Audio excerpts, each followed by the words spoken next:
আবু হুরায়রার আজকের বেশিরভাগ হাদিস আবু হুরায়রা থেকে বর্ণিত। আবু হুরায়রা রাদিয়াল্লাহু আনহু থেকে বর্ণিত। তিনি বলেন রাসূল সাল্লাল্লাহু আলাইহি সাল্লাম বলেছেন, আল্লাহর নবী বলেছেন, যখন সালাতের জন্য আযান হয়, যখন সালাতের জন্য ডাকা হয় তখন আযান হওয়ার পরে নামাজের জন্য আমি একজন ইমাম নিযুক্ত করি। ভালো করে শোনেন, যারা বাড়িতে সালাত আদায় করেন তারা একটু ভালো করে এই হাদিসটা শোনেন।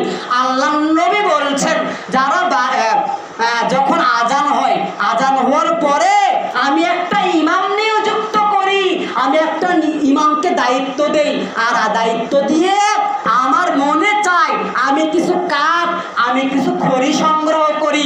খড়ি সংগ্রহ করে ওই সমস্ত বাড়িতে যাই যে সমস্ত বাড়িতে পুরুষ মানুষগুলো বাড়িতে সালাত আদায় করে, যে সমস্ত পুরুষ বাড়িতে সালাত আদায় করে, আল্লাহর নবী বলেছেন আমি কিছু খড়ি লাকড়ি জোগাড় করে ওই সমস্ত বাড়িতে যাই। যারা বাড়িতে নামাজ পড়ে লেডিস মুসল্লি লাগান, কিছু মানুষ আছে মহিলাদের মতন লেডিস মুসল্লি লাগান বাড়িতে সালাত আদায় করে। আল্লাহর নবী বলছেন আমি ওই সমস্ত বাড়িতে যাই, বাড়িতে গিয়ে লাকড়ি দিয়ে আগুন জ্বালায় দেয়, আগুন ধরায় দেই। তার মানে এটা আপনার মুসলিম শরীফ, এটাও বুখারী শরীফের হাদিস। আল্লাহর নবী বলছেন যে আযান দেওয়ার পরে আমি আমার ইমামতির দায়িত্ব একজনকে দেই, দিয়ে আমি ওই সমস্ত বাড়িতে যাই যে সমস্ত পুরুষ মানুষেরা বাড়িতে নামাজ পড়ে, আমি ওই সমস্ত বাড়িগুলো আগুন দিয়ে জ্বালায় দেই। তাহলে বাড়িতে নামাজ পড়বেন, দেখেন আল্লাহর নবী কত বড় ভয়ঙ্কর কথা বলছেন। আজকে যদি আল্লাহর নবী বাড়িতে থাকতো, আল্লাহর নবী জীবিত থাকতো, তাহলে আজকে আল্লাহর নবী এই হাদিস বাস্তবায়ন করতো হাতীবান্ধায়। সম্মানিত উপস্থিতি, আপনাকে আমি কি দিয়ে বুঝাই, আপনি কেন বাড়িতে সালাত আদায় করেন, কেন ওই লেডিস মুসল্লি লাগান বাড়িতে সালাত আদায় করেন, এই সমস্ত কাজ থেকে বিরত থাকেন। এবার আসেন আরেকটা হাদিস শোনেন। এই হাদিসটা আবু হুরায়রা থেকেই বর্ণিত। হযরতে আবু হুরায়রা রাদিয়াল্লাহু আনহু থেকে বর্ণিত। তিনি বলেন রাসূল সাল্লাল্লাহু আলাইহি ওয়াসাল্লামের নিকট একজন অন্ধ সাহাবী আসলেন। একজন অন্ধ লোক আসলো। অন্ধ লোক এসে আল্লাহর নবীর কাছে অভিযোগ করলেন, আল্লাহর নবী আমি মসজিদে আসতে পারি না, আমি মসজিদে সালাত আদায় করতে আসতে পারি না। আল্লাহর নবী আমাকে একটু অনুমতি দেন, আমাকে একটু পারমিশন দেন, আমি একটু বাড়িতে সালাত আদায় করব। আপনি যদি আমাকে অনুমতি দিতেন তাহলে আমার খুব ভালো হতো। তখন আল্লাহর নবী বললেন, সাহাবীরে তোমাকে অনুমতি দেওয়া হলো, তোমাকে অনুমতি প্রদান করা হলো। তখন ওই অন্ধ লোক, ওই অন্ধ সাহাবী আল্লাহর নবীর কথা শুনে এবার খুশিতে আবার রাস্তা দিয়ে হাঁটতেছিলেন, রাস্তা দিয়ে যাচ্ছিলেন। তখন আল্লাহর নবী ওই অন্ধ সাহাবীকে আবার ডাকলেন, সাহাবীরে তুমি শোনো। অন্ধ লোকটাকে আবার আল্লাহর নবী ডাকলেন, ডাকার পরে বললেন, সাহাবীরে তুমি কি মসজিদে আযান শুনতে পাও নাকি? তখন ওই সাহাবী অন্ধ লোকটা বললেন, জি হ্যাঁ, আমি মসজিদে আযান শুনতে পাই। তখন আল্লাহর নবী বললেন, তুমি আযান শুনবা আর মসজিদে এসে সালাত আদায় করবা। যদি তুমি সাথী সঙ্গে না পাও, তোমার বাড়ি থেকে মসজিদ পর্যন্ত একটা রশি লাগাইয়া হলো মসজিদে সালাত আদায় করবা। আল্লাহর নবী ওই অন্ধ সাহাবীকে বলছেন, তুমি সাথী সঙ্গী পাও না, এজন্য মসজিদে আসতে চাচ্ছ না, তোমার বাড়ি থেকে মসজিদ পর্যন্ত একটা রশি লাগায়া মসজিদে আসবা। একজন অন্ধ লোককে যদি আল্লাহর নবী ছাড় না দেন, আর আপনি তো অন্ধ না, আপনি তো চোখে দেখেন, তাহলে আপনি কিভাবে বাড়িতে সালাত আদায় করেন? একজন অন্ধ মানুষকে আল্লাহর নবী ছাড় দেননি। আর একটা হাদিস আছে, উম্মে মাখতুম, অন্ধ সাহাবী আল্লাহর নবী সাল্লাল্লাহু, এটা যেটা বললাম এটাও মুসলিম শরীফের হাদিস।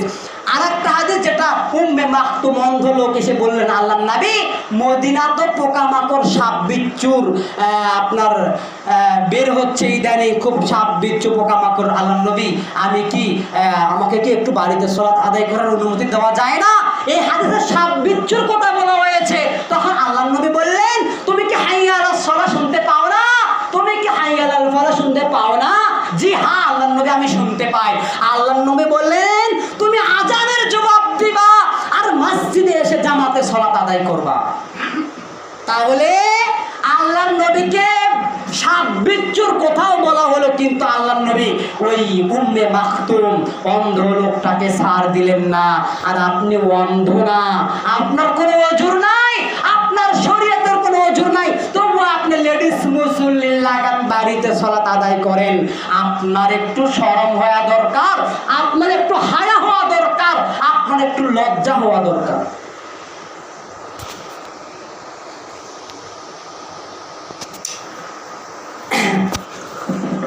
এরপরে দেখেন, এর আগের সপ্তাহে মুনাফিক বিষয়ে আলোচনা করেছিলাম না?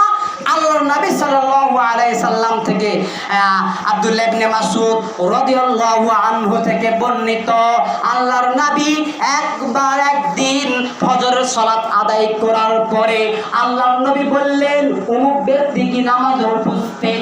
আর সাহাবীরা বললেন না সে ব্যক্তি উপস্থিত না। আর একজনের নাম বললেন অমুক ব্যক্তি কি নামাজে উপস্থিত? সাহাবীরা বললেন না অমুক ব্যক্তি নামাজে উপস্থিত নাই। তখন আল্লাহর নবী বললেন সাহাবীরা শোনো, ও আমার সাহাবীরা শোনো। আর আল্লাহর নবী বললেন মুনাফিকদের জন্য দুইটি নামাজ পড়া খুব কষ্টের। আল্লাহর নবী বললেন সাহাবীরা শোনো, ওরা হলো মুনাফিক, ওই ব্যক্তিরা হলো মুনাফিক। মুনাফিকদের জন্য দুইটি নামাজ পড়া খুব কষ্টের, একটা হলো ঈশা আর একটা হলো ফজর।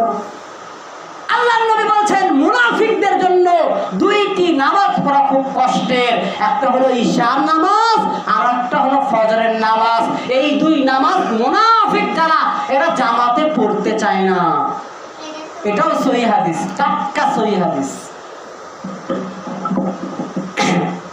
আরেকটা হাদিস দেখেন, আল্লাহর নবী বলছেন, আল্লাহর নবী বলেন মানুষ যদি জানতো জামাতে নামাজ পড়ার কি ফজিলত আছে, মানুষ যদি বুঝতো সামনে কাতারে নামাজ পড়ার কি ফজিলত আছে, মানুষ যদি বুঝতো ঈশা এবং ফজরের নামাজ পড়াতে কি ফজিলত আছে, তাহলে মানুষ হামাগুড়ি দিয়ে হলেও জামাতে শরীক হতো। মানুষ হামাগুড়ি দিয়ে হলেও জামাতে শরীক হতো। আর একটা হাদিসে আছে আল্লাহর নবী বলছেন মানুষ যদি বুঝতো জামাতে নামাজ পড়াতে কি ফজিলত আছে, তাহলে মানুষ লটারি কাটে হলেও জামাতে নামাজ পড়তো। জামাতের জন্য কি হতো? লটারি কাটা হতো। যদি আপনি জামাতে নামাজ পড়ার ফজিলত সম্পর্কে জানতেন তাহলে লটারি কেটে সিরিয়াল দিয়ে লটারি কেটে আপনি জামাতে নামাজ পড়তেন। লটারি তো কাটা হারাম, যে লটারি কাটা হারাম সেই লটারি কাটাকে